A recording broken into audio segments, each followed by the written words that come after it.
Welcome to Creating Quality Videos for Entrepreneurs and Nonprofits. I'm Luann Saraga-Walters. Does this sound familiar? You want to create a video to promote your business or your nonprofit, but you're not quite sure where you should start, or you may have a very limited budget, but yet you want something that looks a little bit more professional than most of what we see. After all, your video represents your business. So this course is for you. I'm going to share with you tricks of the trade I've learned and finely tuned with over 30 years experience in video production. These are techniques I've taught to thousands of students over the years, and they're essential to improving the quality of your videos. Once you've learned them, you will notice them everywhere. First, we'll walk through the basics of videography, understanding the importance that framing, lighting, and sound each play in how you, your business, or your nonprofit appear to the rest of the world. I'll give you some free and low-budget solutions that professionals know that can help you avoid buying expensive equipment.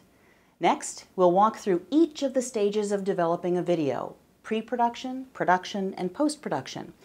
These sections are about technique, how you can think like an experienced videographer, improving your video's quality while saving you time and work. In each of these sections, I've included practice exercises for you to apply the technique we've learned. And I really want to encourage you to take the time to learn each technique and do those practice exercises before you move on to the next lecture. Those who practice improve. I'm also including resource documents you can download or print out to keep with you during the course of preparing your video. You may find yourself referring to these often until the technique becomes second nature. Each section ends with a quiz to reinforce what we've just learned and a summary section to prompt you or refresh your memory. And finally, I've included a bonus lecture in the course wrap-up for those of you looking for ways to really stretch the impact of your videos. Before we begin, though, let's take a quick look at what you already know.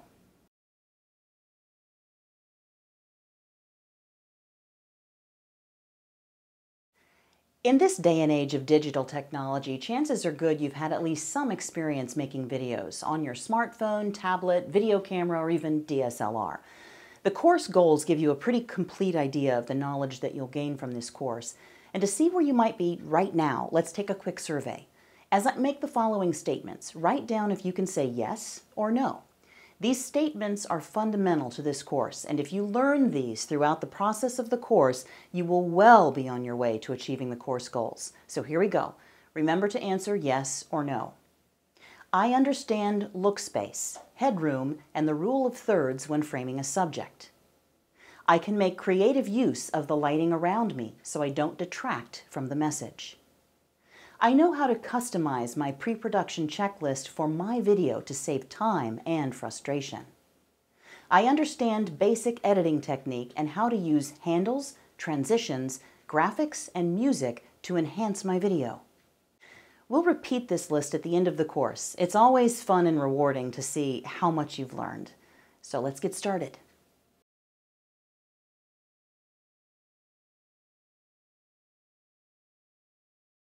Fibonacci, the golden mean, the divine ratio, the rule of thirds.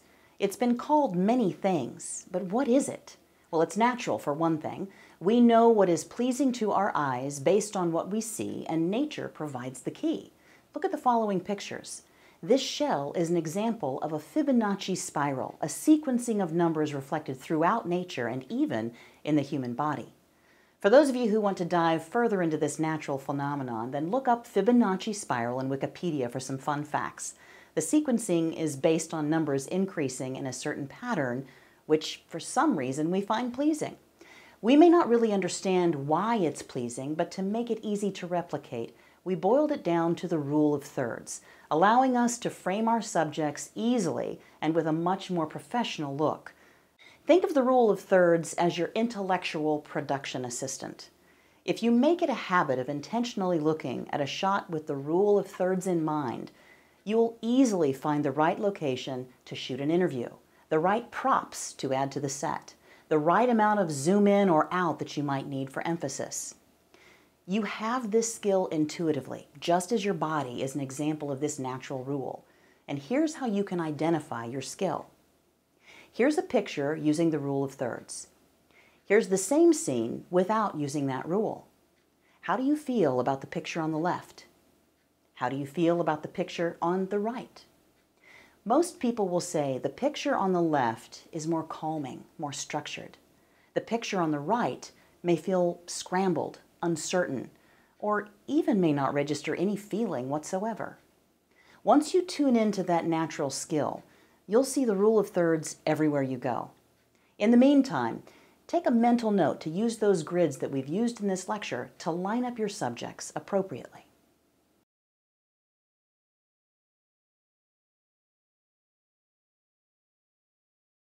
Look space is using the rule of thirds during an interview or on-camera presentation. In its simplest form, look space provides room between the subject and the frame of the shot, giving ample room so you, the viewer, don't feel uncomfortable when watching it. And that's very important because anything that detracts from the message is hurting your video. Let me show you. I'm currently looking straight into the camera and I've centered myself on screen. But if I turn to my left, I need to open up or increase the look space between my nose and the right-hand side of the screen. If I don't, I might end up too close. How much look space is up to you. Too much and the subject looks out of frame. Not enough look space and you're banging into the frame. So, using the rule of thirds, if I place my eyes in the crosshairs of the rule of thirds, I can find the right spot. I can adjust that based upon personal preference. As a side note, take notice of the height of your camera, which should be eye to eye with you or your subject. Think of the lens as the camera's eye. If it's too low, the camera is looking up at you. If it's too high, it's looking down upon you. Eye to eye is a more natural level, but something a lot of beginning videographers might miss.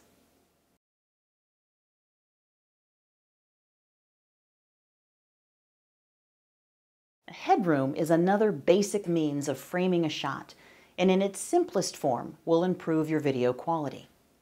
The basic rule of headroom is give enough space between the top of the subject's head and the top of your frame to feel natural, but not enough that you could put an apple on the top of the subject's head. A common beginner's mistake is to put the subject's eyes in the horizontal center line of the screen.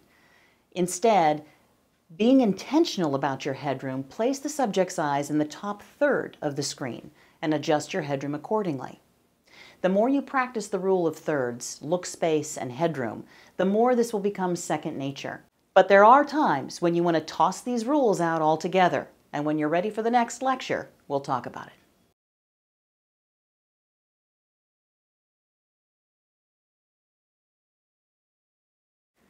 As we've learned, the rule of thirds is a natural phenomenon. It's apparent throughout nature and even in the human body. We feel it when we look at pictures. We sense it when a shot just isn't right. So if you're trying to emphasize a message and you really want the audience's complete attention, put the lessons into play that we've just discussed, watching your look space and your headroom. But if you want to create tension or add humor or for whatever reason are drawing your audience's attention, you as an artist may take license with your shot, but I strongly recommend, I strongly recommend that you do that sparingly. Oh. Now let's practice putting some of these basic framing techniques into play. You can use your smartphone, tablet, video camera, DSLR, whatever you have. This is simply about framing the shot. Once you've completed the exercises in the next lecture, we'll move on to lighting.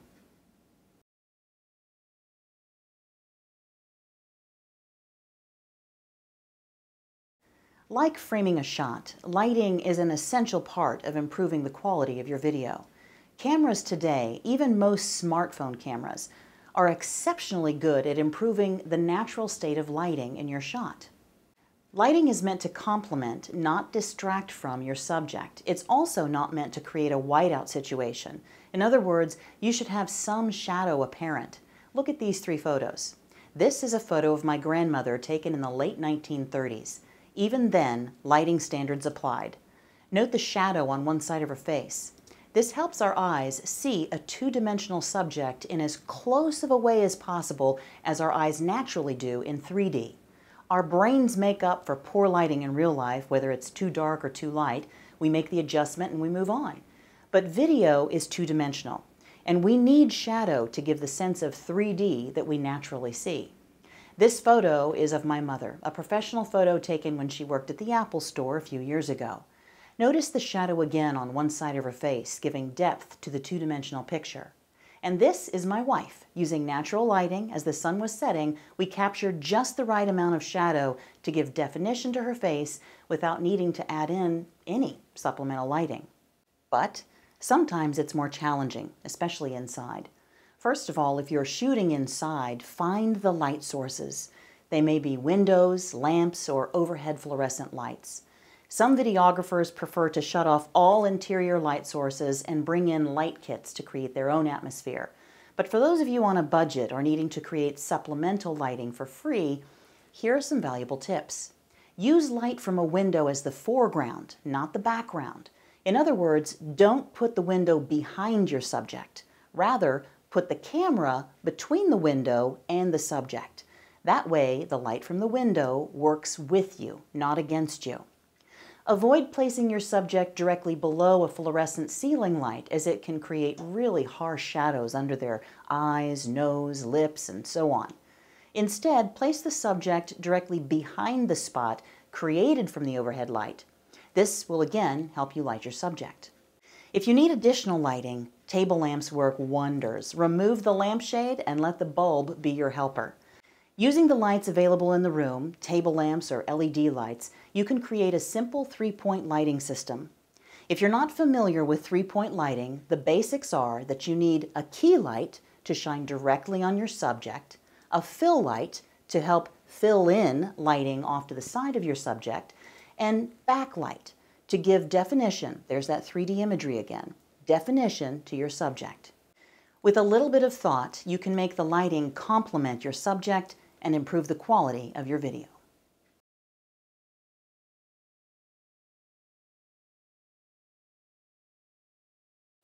On a sunny day, outside lighting is a dream.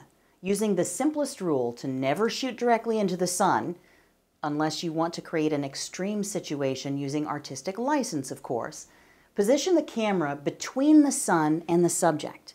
That way you get the benefit of the sun's rays shining directly onto the subject. Also, turning the subject slightly helps to create a little bit of shadow for definition. On a cloudy day, you might have a greater challenge.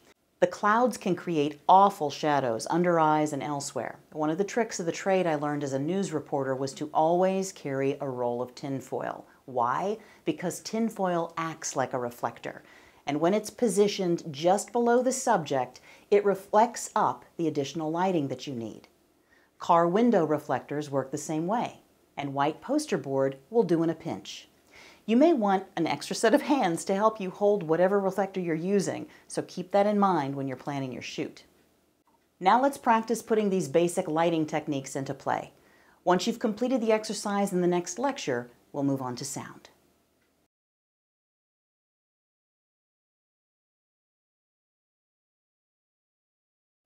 If framing and lighting are important to the quality of your video, sound is the one element that is essential. Think about it. Framing may cause concern to your viewers if they feel uncomfortable, and lighting may mean that they can't see your subject at all, but sound can cause a huge problem if they can't hear you. And if that happens, your viewers will miss out on your message entirely. And if you can't be heard, your message is lost. It's also extremely frustrating to listen to a message that you really want to hear, only to struggle with a hissing sound, very low volume, or any number of external distractions. As a producer, you need to be aware of the sounds going on around you. Is there a clock ticking loudly in an otherwise quiet office? Is there a dog barking down the street, a lawnmower, children playing, an office coworker talking a little too loudly? By training yourself to hear what's going on around you, you'll save yourself the hassle of discovering poor sound in post-production and having to reschedule the shoot entirely. So while many smartphones and tablets have developed some pretty good resolution for video, the microphones on these devices have not evolved nearly as quickly. There are plenty of times when using your device's internal microphone is fine, but if you're creating something you want to be a professional representation of yourself, your business, or your nonprofit, use an external mic. We'll look at a few options in our next lesson.